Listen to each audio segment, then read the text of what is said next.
La Bible révèle que la fin de toute chose est proche et que Dieu appelle tout homme à pouvoir se réjouir de la seconde venue de Jésus-Christ. L'objectif de cette présentation est de vous préparer à être du nombre de ceux qui gardent les commandements de Dieu et le témoignage, la foi de Jésus-Christ. Eh bien, bonjour à toutes et à tous et bienvenue à chacun. Je souhaite encore une fois un bon sabbat à toutes et à tous. Et nous allons sans plus tarder commencer. Nous allons sans plus tarder commencer. Eh bien, je vous invite à pouvoir prier pour commencer et pour cela, prenons la position qu'il convient pour la prière.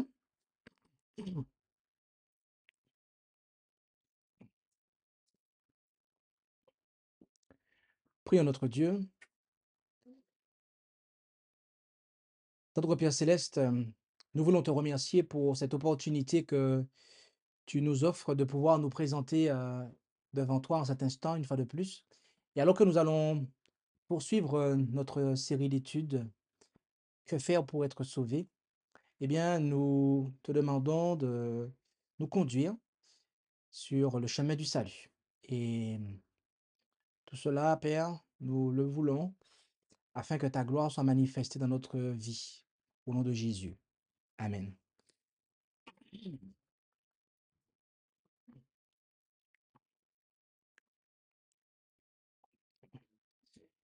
Nous sommes donc dans notre série d'études intitulée Que faire pour être sauvé? Et nous avons jusqu'ici, nous avons donc jusqu'ici dans cette série d'études intitulée Que faire pour être sauvé? Considéré l'amour de Dieu pour l'homme. Premièrement. Deuxièmement, nous avons considéré que le pécheur a besoin du Christ. Ensuite, troisièmement, nous avons considéré que nous devons réaliser notre condition. En quatrièmement, nous avons considéré la repentance. En cinquièmement, nous avons considéré la confession. Puis en sixièmement, nous avons considéré la consécration. Septièmement, et la fois précédente, nous avons considéré foi et acceptation. Et aujourd'hui, nous allons considérer le test du disciple. Tel est le titre de la 8e étude de cette série Que faire pour être sauvé? Et donc, nous allons commencer avec notre première question et toutes les réponses vont émaner de la parole de Dieu. La première question est la suivante.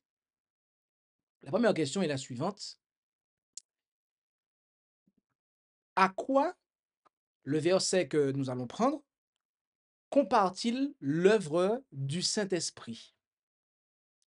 Selon le verset que nous allons prendre, à quoi l'œuvre du Saint-Esprit est-elle donc comparée? Pour cela, nous allons nous rendre dans notre passage, donc, qui se trouve en Jean, chapitre 3, verset 8. Où allons-nous? C'est exact. Jean, chapitre 3, verset 8. Et là, nous lisons ce qui suit, en Jean 3, verset 8. Le vent souffle où il veut, et tu en entends le bruit, mais tu ne sais d'où il vient, ni où il va. Il en est de même de tout homme qui est né de l'Esprit. Une personne peut n'être pas à même de dire le lieu et le temps de sa conversion, ni d'indiquer l'enchaînement exact des circonstances qui l'y ont amené. Mais cela ne prouve pas qu'elle soit inconvertie. Le Seigneur déclara à Nicodème, le vent souffle où il veut et tu en entends le bruit, mais tu ne sais d'où il vient ni où il va. Il en est de même de tout homme qui est né de l'Esprit. Le vent est invisible, mais ses effets sont visibles et sensibles. Tel est aussi l'Esprit de Dieu dans son action sur l'âme humaine. Une puissance régénératrice que nul homme ne peut voir engendre l'âme à une vie nouvelle. Elle crée un être nouveau à l'image de Dieu. Tandis que l'action de l'esprit est silencieuse et imperceptible, ses effets sont manifestes. Si le cœur est renouvelé par l'Esprit de Dieu, la vie en rendra témoignage. La deuxième question est la suivante. Comment la vie est-elle changée et le cœur renouvelé? Nous allons nous rendre en 2 Corinthiens 5, verset 17. Où allons-nous? C'est exact. Et là, nous lisons ce qui suit. En 2 Corinthiens 5, verset 17, nous lisons que si donc quelqu'un est en Christ, il est une nouvelle créature. Les choses vieilles sont passées. Voici, toutes choses sont devenues nouvelles. S'il est vrai que nous ne pouvons rien faire pour changer nos cœurs ou pour nous rendre tels que Dieu nous veut, si nous ne devons avoir aucune confiance en nous-mêmes ou en nos bonnes œuvres, notre vie révélera néanmoins que l'Esprit de Dieu demeure en nous. Un changement se remarquera dans notre caractère, nos habitudes et nos préoccupations. Le contraste entre ce qu'on a été et ce qu'on sera, et ce qu'on est, devrais-je dire, eh bien, sera marquant. Ok? Le contraste entre ce qu'on a été et ce qu'on est sera marquant. Le caractère se révèle non pas par les bonnes ou les mauvaises œuvres occasionnelles, non, pas du tout, mais par la tendance générale des paroles et des actions. Il est vrai qu'on peut avoir une conduite extérieurement correcte sans la puissance transformatrice de Jésus-Christ. L'amour du prestige et le désir de posséder l'estime de ses semblables peuvent produire une vie réglée. Par respect de soi-même, on peut éviter les apparences du mal. Un égoïste peut faire des actions généreuses. Mais comment donc déterminer de quel côté nous nous trouvons? Eh bien, nous devons nous poser les questions suivantes. Qui possède notre cœur? Avec qui sont nos pensées? De qui aimons-nous à nous entretenir? Qui possède nos plus chaudes affections et le meilleur de notre énergie? Si nous sommes à Jésus, nos pensées sont à lui, ainsi que nos plus douces émotions. Tout ce que nous sommes ou possédons lui est consacré. Nous désirons vivement reproduire son image, nous imprégner de son esprit, faire sa volonté et lui être agréable en toutes choses. Maintenant, troisième question, quels sont les traits de caractère qui deviendront évidents ou manifestes dans notre vie si nous sommes vraiment nés de nouveau? Nous allons nous rendre en Galates, chapitre 5, versets 22 et 23. Où allons-nous?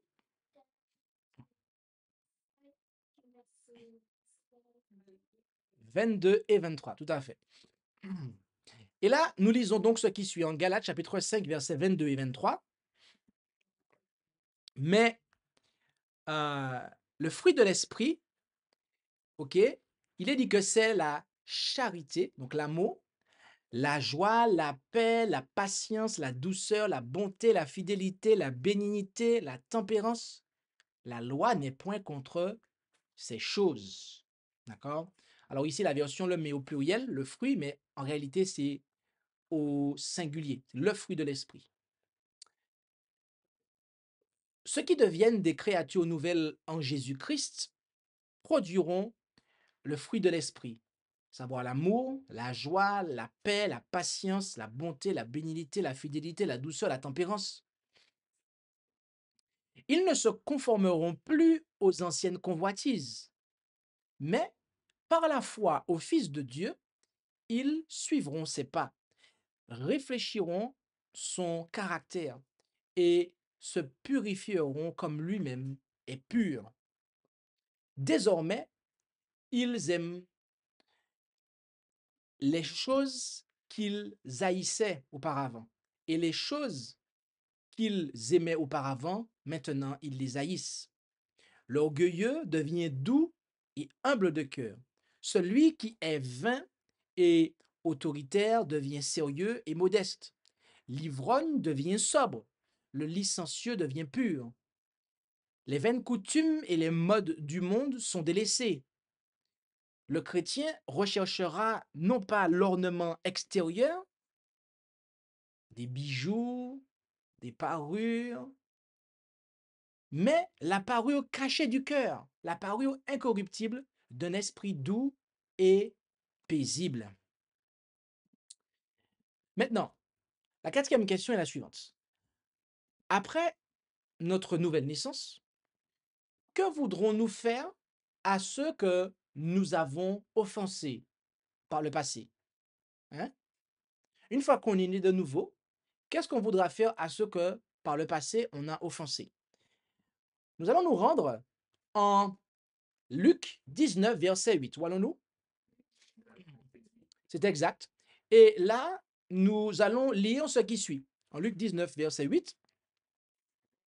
Et Zachée, se présentant devant le Seigneur, lui dit, Seigneur, je donne la moitié de mes biens aux pauvres. Et si j'ai fait tort à quelqu'un en quelque chose, je lui en rends 4 fois autant. Bien-aimé, sans réforme, il n'y a pas trace de véritable conversion.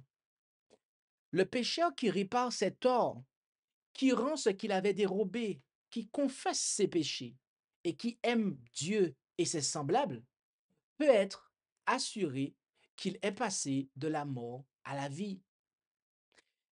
Dès que nous venons à Jésus en qualité de créature égarée et pécheresse, et que nous participons à son pardon, l'amour germe dès lors dans notre cœur.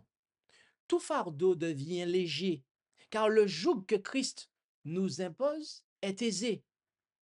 Le devoir devient un délice, le sacrifice un plaisir. Le sentier qui semblait enveloppé d'épaisses ténèbres est illuminé par les rayons éclatants du soleil de justice.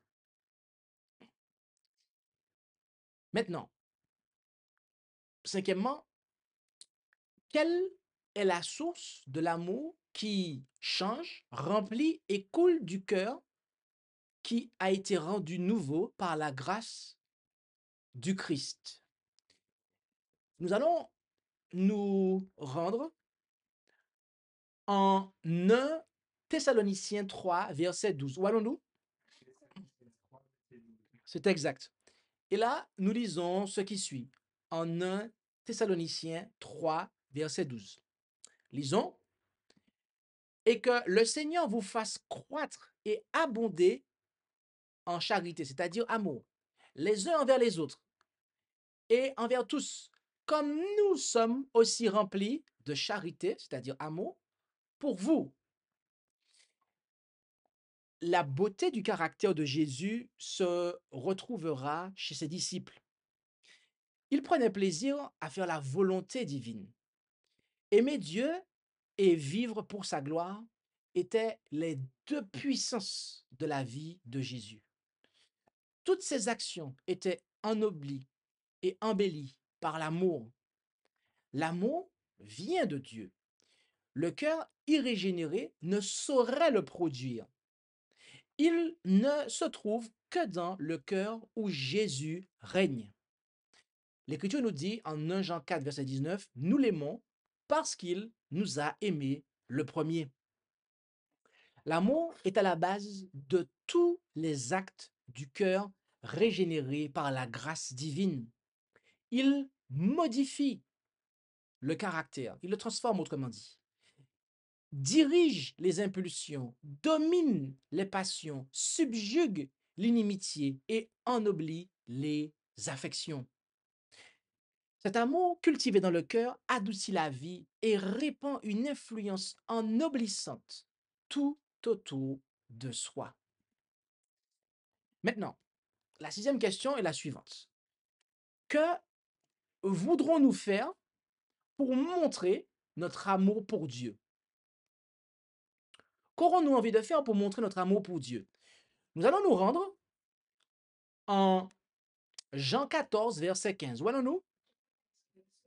Et là, nous lisons ce qui suit. En Jean 14, verset 15, Jésus déclara, « Si vous m'aimez, gardez mes commandements. » Il ne dit pas, si vous m'aimez, répétez mes commandements, apprenez-les par cœur, récitez-les. Non. Il dit quoi? Si vous m'aimez, gardez mes commandements. C'est aussi simple que ça. La 7e question est la suivante. Pourquoi l'obéissance, par la puissance du Christ, bien entendu, est-elle essentielle dans notre relation avec lui? Oui. Pourquoi l'obéissance, par la puissance du Christ, est-elle essentielle dans notre relation avec Christ? Nous allons nous rendre en 1 Jean 2, verset 4. Où allons-nous? C'est exact. Et là, nous lisons ce qui suit. En 1 Jean 2, verset 4.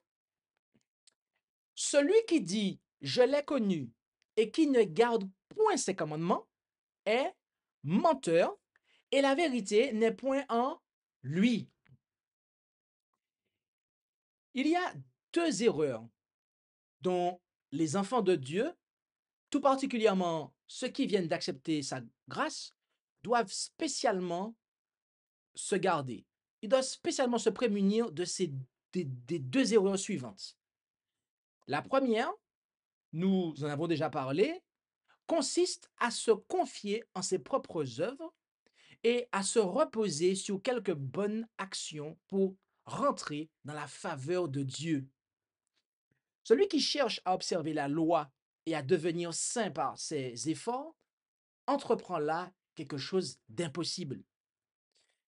Tout ce que peut faire l'homme hors de Jésus-Christ est entaché d'égoïsme et de péché.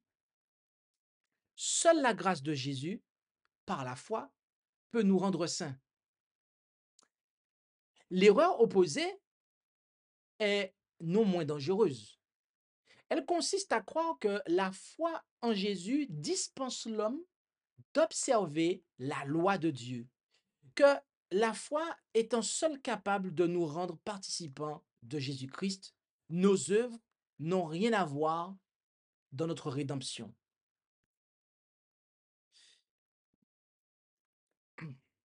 Maintenant, 8e, qu'est-ce que le Christ a promis de faire en nous lorsque nous naissons de nouveau? Une fois nés de nouveau, qu'est-ce que Christ a promis d'accomplir en nous? Nous allons nous rendre en Hébreux 10, verset 16. Où allons-nous? C'est exact. Et là, nous lisons ce qui suit. En Hébreux 10, verset 16, il nous est dit, « Voici l'alliance que je ferai avec eux, quand ces jours-là seront arrivés, dit le Seigneur. Je mettrai mes lois dans leur cœur et je les écrirai dans leur entendement. » Veuillez observer ici que l'obéissance n'est pas seulement une soumission extérieure, mais un service d'amour. La loi de Dieu est un reflet de sa nature. C'est l'expression du grand principe de l'amour et par conséquent la base de son gouvernement dans le ciel et sur la terre. Si nos cœurs sont transformés à la ressemblance de Dieu, si l'amour divin est implanté dans notre âme, Ne mettrons-nous pas en pratique la loi de Dieu dans notre vie?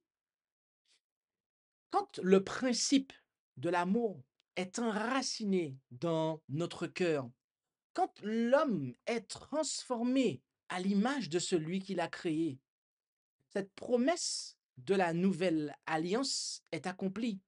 Je mettrai mes lois dans leur cœur et je les écrirai dans leur esprit. Hébreux 10, 16. Et si la loi est écrite dans le cœur, ne façonnera-t-elle pas la vie? Une obéissance, une soumission qui a l'amour pour mobile, voilà la véritable preuve de notre conversion. Je le répète, une obéissance, une soumission qui a l'amour pour mobile, voilà la véritable preuve de notre conversion. Aussi est-il écrit, l'amour de Dieu consiste à garder ses commandements. Celui qui dit je l'ai connu et qui ne garde pas ses commandements est un menteur et la vérité n'est point en lui, comme on le voit et on l'a vu tout à l'heure en 1 Jean 5, verset 3 et 1 Jean 2, verset 4. Loin de dispenser l'homme de l'obéissance, la foi et la foi seule le rend participant de la grâce de Jésus-Christ qui le met à même d'être obéissant. Maintenant, la deuxième question est la suivante. Qu'est-ce qui indique le maître que nous servons? Qu'est-ce qui indique l'identité du maître que nous servons?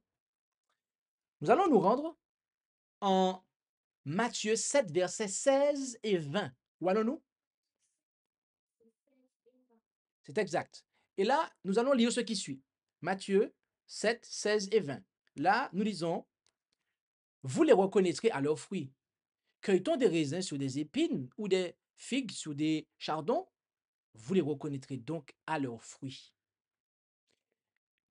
Nous ne gagnons pas le salut par notre propre obéissance, puisque le salut est un don gratuit de Dieu qui s'obtient par la foi.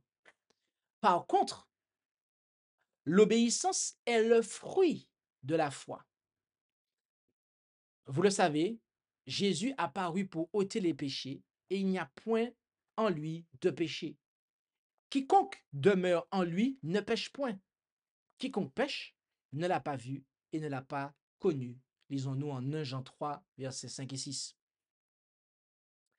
Là est la pierre de touche. Là est le test du disciple. Si nous demeurons en Jésus, si l'amour de Dieu demeure en nous, nos sentiments, nos pensées, nos desseins, nos actes seront conformes à la volonté de Dieu telle qu'elle est exprimée dans les préceptes de sa sainte loi. Petits enfants, nous a-t-il été dit, que personne ne vous séduise. Celui qui pratique la justice est juste. 1 Jean 3, 7. La justice est définie par la sainte loi de Dieu, énoncée dans les 10 préceptes donnés depuis le haut du mont Sinaï. Maintenant, la deuxième question est la suivante. Quels sont les deux éléments qui doivent être également présents dans notre vie après avoir donné notre cœur au Seigneur? Après que nous ayons donné notre cœur au Seigneur, quels sont les deux éléments qui doivent être également présents dans notre vie? Nous allons nous rendre en Jacques 2, verset 17. Où allons-nous? C'est exact. Et là, il nous est dit ce qui suit. En Jacques 2, verset 17, nous lisons. De même aussi la foi, si elle n'a pas les œuvres, elle est morte en elle-même. La prétendue foi en Jésus-Christ qui délie les hommes de l'obligation d'obéir à Dieu n'est pas du tout de la foi, mais tout simplement de la présomption. C'est par la grâce que vous êtes sauvés, par le moyen de la foi, nous est-il dit. Mais la foi, si elle n'a pas les œuvres, elle est morte en elle-même, nous dit Jacques 2, verset 17. Avant son incarnation, Jésus disait de lui-même, je veux faire ta volonté, mon Dieu, et ta loi est au fond de mon cœur. Lisons-nous en Psaume 40, verset 9. Et au moment de remonter au ciel, il faisait cette déclaration, j'ai gardé les commandements de mon Père et que je demeure dans son amour. Jean 15, verset 10.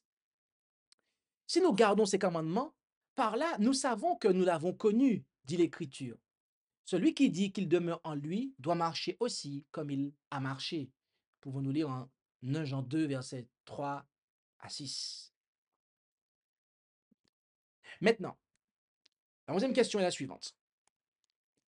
D'après l'exemple de qui devrions-nous modeler notre foi et notre vie de service? La réponse, je crois, est tombée déjà, mais nous allons nous rendre en 1 Pierre 2, verset 21 pour vérifier cela. Où allons-nous? C'est exact. 1 Pierre 2, verset 21. Et là, nous lisons ce qui suit. C'est aussi à quoi vous êtes appelés, puisque Christ lui-même a souffert pour vous, vous laissant un exemple afin que vous suiviez ses traces. Donc, nous voyons ici que, eh bien, c'est Jésus, l'exemple de Jésus. Maintenant, la deuxième question. Quelle est la caractéristique que nous devrions rechercher et qui est promise par le Christ à ceux qui ont faim et soif de cette caractéristique? Nous allons nous rendre en Matthieu, chapitre 5, verset 6. Où allons-nous? C'est exact. Et là, nous lisons ce qui suit en Matthieu 5, verset 6. Il nous est dit là ce qui suit. Heureux ceux qui sont affamés et altérés de la justice, car ils seront rassasiés. Les conditions de la vie éternelle sont aujourd'hui ce qu'elles ont toujours été, ce qu'elles étaient au paradis avant la chute de nos premiers parents, à savoir une obéissance parfaite à la loi de Dieu, une justice parfaite. Si la vie éternelle était accordée à d'autres conditions, le bonheur de l'univers tout entier serait compromis. Le péché et tout son cortège de maux et de souffrances seraient dès lors immortalisés. Maintenant, la troisième question est la suivante. Quel privilège Dieu offre-t-il à chacun d'entre nous? À chacun d'entre nous. Quel privilège Dieu offre-t-il? Pour obtenir la réponse à cette question, nous allons nous rendre en 2 Pierre 1, verset 4. Où allons-nous? C'est exact. 2 Pierre 1, verset 4. Et là, nous lisons ce qui suit en 2 Pierre 1, verset 4. Par lesquels nous avons reçu les grandes et précieuses promesses, afin que par leurs moyens vous soyez participants de la nature divine, en fuyant la corruption qui règne dans le monde par la convoitise. Nous voyons que ce qui est promis, le privilège que Dieu offre à chacun d'entre nous, eh bien, c'est de pouvoir participer à sa nature, à la nature divine. Oui, voilà le privilège qui nous est offert à chacun d'entre nous. Maintenant, en 14e position, voici la question. Quel est le don, en deux parties, fourni par le sang du Christ qui, par sa grâce, nous donne la justice? Quel est ce don? Eh bien, nous allons nous rendre en Éphésiens 1, verset 7. On va en... C'est exact. En Éphésiens 1, verset 7, nous lisons ce qui suit. C'est en lui que nous avons la rédemption par son sang, savoir la rémission des péchés selon les richesses de sa grâce. Avant la chute, il était possible à Adam d'acquérir un caractère juste par l'obéissance à la loi de Dieu. Mais il échoua. Et à cause de son péché, notre nature est déchue et nous sommes dès lors incapables de nous rendre justes par nous-mêmes. Étant mauvais, nous ne pouvons pas obéir parfaitement à une loi sainte. Nous ne possédons pas de justice personnelle qui nous permette de répondre aux exigences de la loi de Dieu. Mais Jésus-Christ nous a préparé une voie, une issue. Il a vécu sur la terre au milieu des mêmes épreuves et des mêmes tentations que nous. Il a vécu sans péché. Il est mort pour nous. Et maintenant, il s'offre à prendre sur lui nos péchés et à nous donner sa justice. Si vous vous donnez à lui et si vous l'acceptez comme votre sauveur, quelque coupable que votre vie ait pu être par le passé, vous êtes, à cause de lui, considéré comme étant juste. Le caractère de Jésus-Christ est substitué au vôtre et vous avez accès auprès de Dieu comme si vous n'aviez jamais péché. Maintenant, après notre expérience de renaissance en Christ, comment continuons-nous à demeurer et à grandir en lui? Nous allons nous rendre en, en Galates, chapitre 2, verset 20. Où allons-nous? C'est exact. Et je vous lirai dans la Osterval 2018 ce qui suit. Nous lisons: Je suis crucifié avec Christ. Néanmoins, je vis, cependant pas moi, mais Christ vit en moi.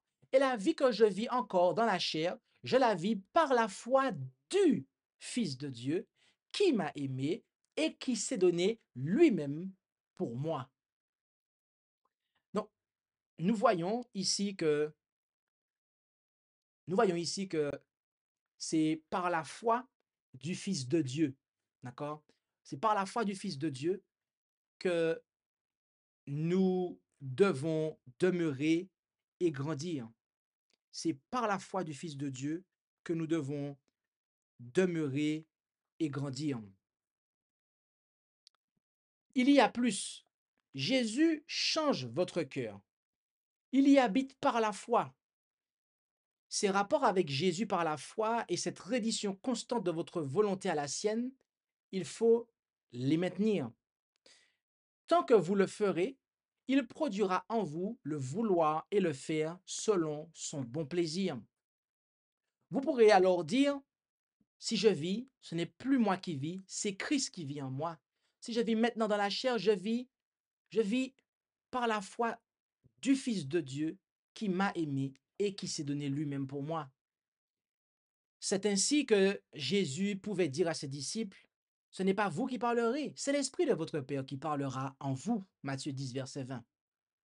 Alors l'Esprit de Jésus-Christ agissant en vous vous permettra de manifester les mêmes dispositions que lui et vous accomplirez les mêmes œuvres, à savoir des œuvres de justice et d'obéissance.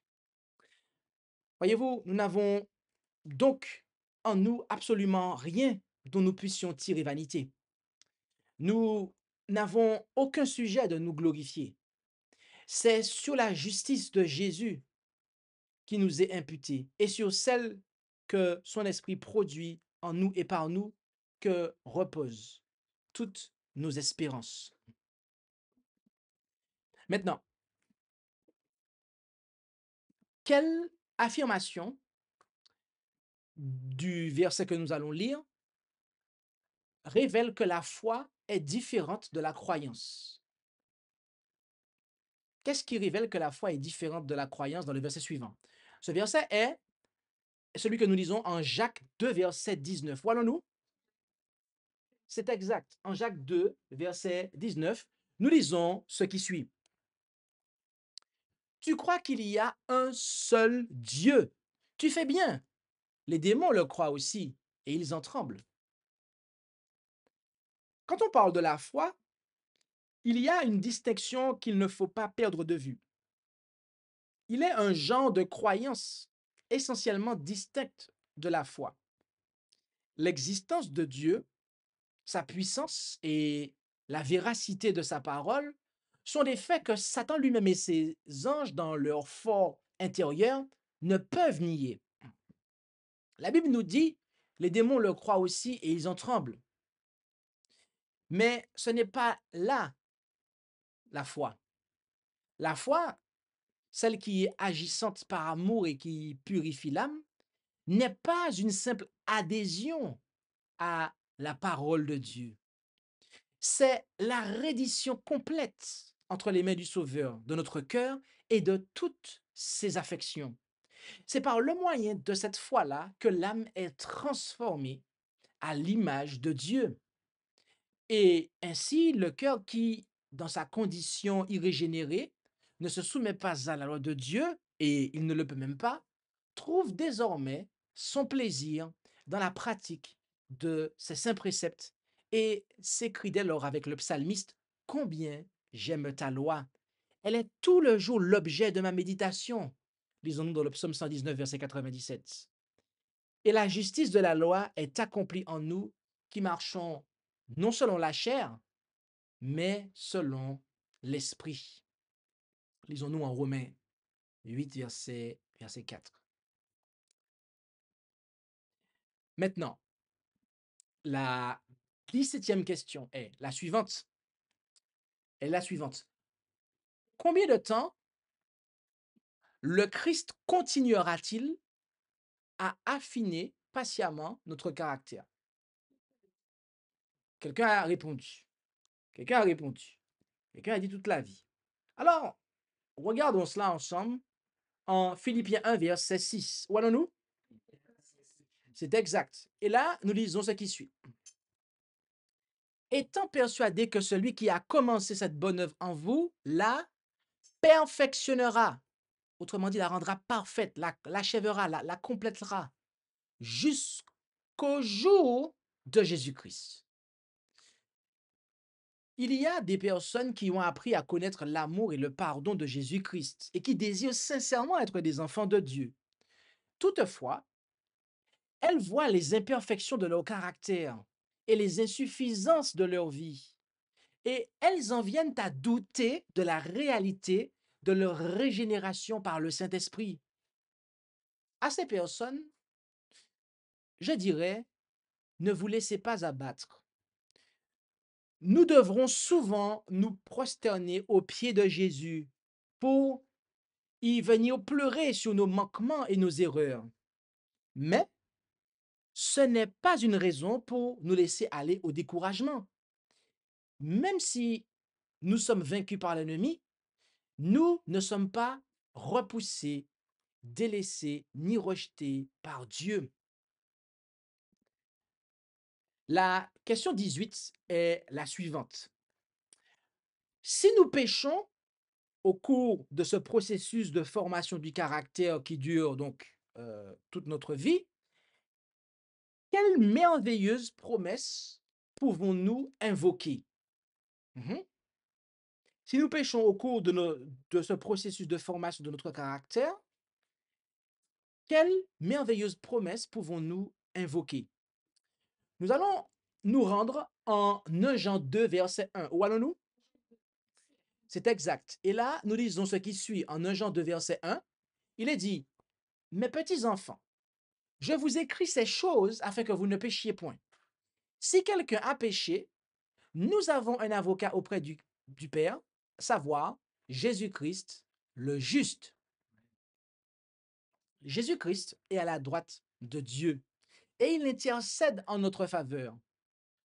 Le disciple bien-aimé déclara, je vous écris ces choses afin que vous ne péchiez point. Et si quelqu'un a péché, nous avons un avocat auprès du Père, Jésus-Christ le juste. Bien-aimé, n'oubliez pas ces paroles du Sauveur en Jean 16, verset 27, où il déclara, le Père lui-même vous aime. Il désire vous ramener à lui et voir reproduite en vous sa pureté et sa sainteté. Si seulement vous consentez à vous remettre entre ses mains, celui qui a commencé en vous la bonne œuvre la perfectionnera jusqu'au jour de Jésus-Christ. Priez avec plus d'ardeur, que votre confiance soit plus implicite. À mesure que nous aurons, à mesure que nous avons lieu de nous défier de nos propres forces, apprenons à nous confier en celle de notre Rédempteur et nous glorifierons celui qui est notre vie et notre joie. La question 19, qui est la dernière, est la suivante. Une fois que nous sommes nés de nouveau et que nous sommes dans le processus de croissance, qu'est-ce que nous allons réaliser? Qu'allons-nous réaliser une fois que nous sommes nés de nouveau et que nous sommes dans le processus de croissance? Nous allons nous rendre en Ésaïe 64, verset 6. Où allons-nous? C'est exact. Et là, en Ésaïe 64, verset 6, nous lisons ce qui suit. Or, nous sommes tous comme une chose souillée, et toutes nos justices sont comme le linge le plus souillé. Nous sommes tous déchus comme la feuille, et nos iniquités nous ont transportés comme le vent.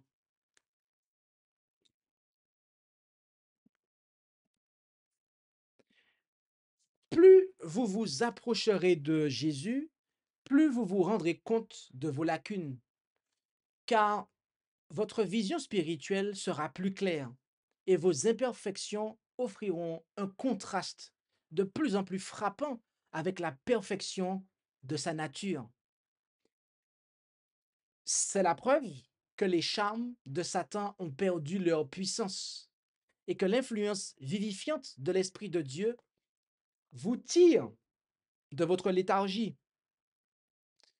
Un amour profond pour Jésus ne peut pas prendre naissance dans un cœur qui n'a pas un sentiment vif de son péché.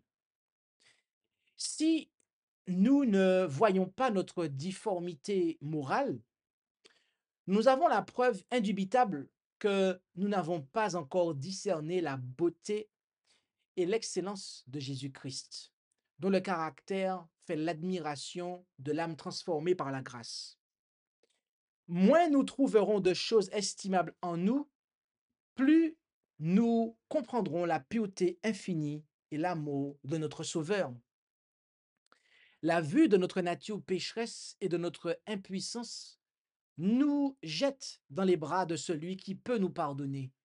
Et Jésus révèle sa force à l'âme qui le recherche dans le sentiment de sa faiblesse.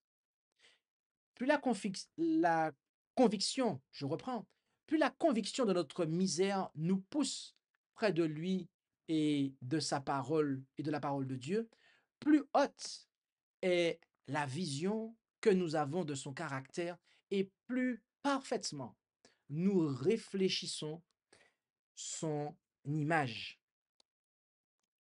Amen. Le Seigneur nous instruit dans sa parole. Il nous montre, eh bien, comment venir à lui.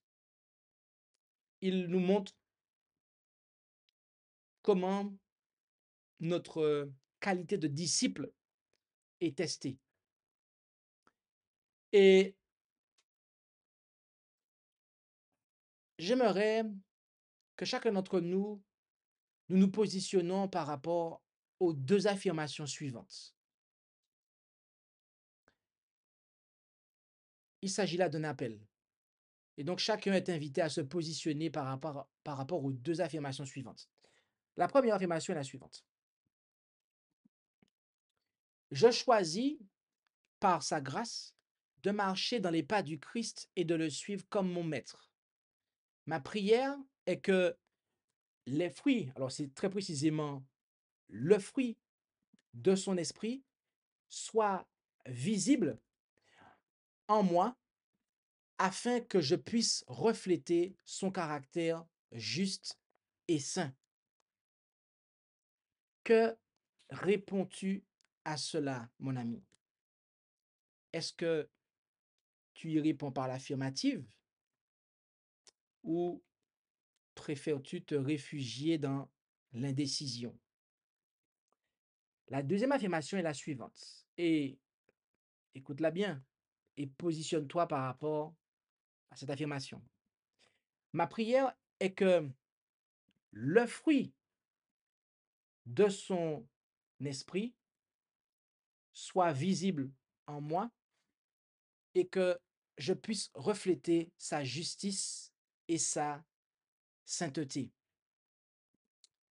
Comment te positionnes-tu par rapport à cette affirmation?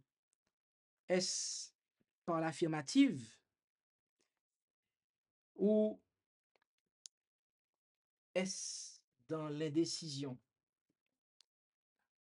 Eh bien, plaise à Dieu que ton positionnement soit affirmatif vis-à-vis de ces 2 déclarations et nous allons avoir, un petit moment un court moment de questions-réponses et si vous avez donc, des interrogations par rapport à cette étude, n'hésitez pas à pouvoir poser vos questions promptement, sans quoi il n'y aura pas lieu que nous puissions continuer. Mais nous prenons le temps, pour ceux qui sont en présentiel et ceux qui suivent ce service à distance même, en live, en direct plus précisément. Si, si vous regardez cet enregistrement, n'hésitez pas aussi à pouvoir, si vous avez des questions, pour les poser ou à me contacter. Si vous étudiez cela dans le cadre d'une, une préparation.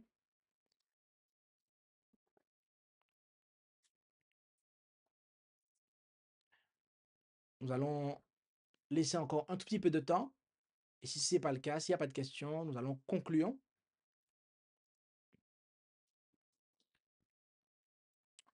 Oh, il semble que tout a été clairement dit.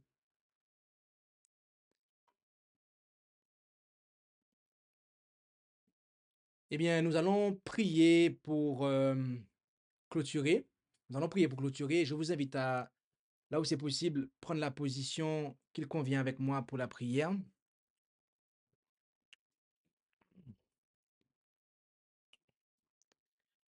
Notre Dieu, notre Père céleste, nous voulons te remercier pour, ton fils, Jésus-Christ qui a vécu et nous a donné un exemple afin que nous puissions imiter, ses pas, marcher dans ses pas et nous comprenons que, un un disciple, nous voyons les critères qu'il doit remplir, nous voyons, eh bien, l'amour qui doit être dans son cœur, nous voyons l'obéissance et nous voyons combien il doit garder, eh bien, tes commandements, ta la parole de Jésus et nous comprenons comment il doit donner la priorité à Jésus et tout cela. Alors, puissions-nous réaliser que, heu, nous ne pouvons pas, par nous-mêmes nous transformer, nous changer ou nous sauver par nos propres œuvres, mais nous ne pouvons que, eh bien, choisir de marcher dans les traces sur les traces que Jésus nous a laissées, suivre son exemple et afin que son esprit en nous puisse porter du fruit, de sorte que nous puissions refléter son caractère. Et donc nous te prions afin que le fruit de l'esprit de Jésus soit visible en nous, en chacun d'entre nous, afin que nous puissions refléter sa justice et sa sainteté. Tout cela, Père Saint, nous te le demandons au nom et par les mérites de Jésus, ton Fils. Amen.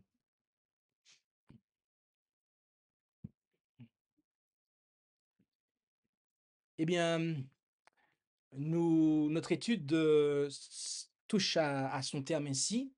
Nous vous donnons rendez-vous donc la semaine prochaine à même heure, même antenne pour notre neuvième étude qui portera sur la croissance, la croissance spirituelle et la croissance en Christ. Donc, en attendant, que Dieu nous bénisse tous et qu'il nous garde. Maranatha. Merci d'avoir écouté cette présentation avec intérêt. Pour plus d'informations, consultez notre site internet lereste.org et suivez-nous sur Facebook ainsi que sur YouTube à @lereste. Vous pouvez aussi nous contacter par email à info@lereste.org ou par téléphone au +33 6 12 60 13 69.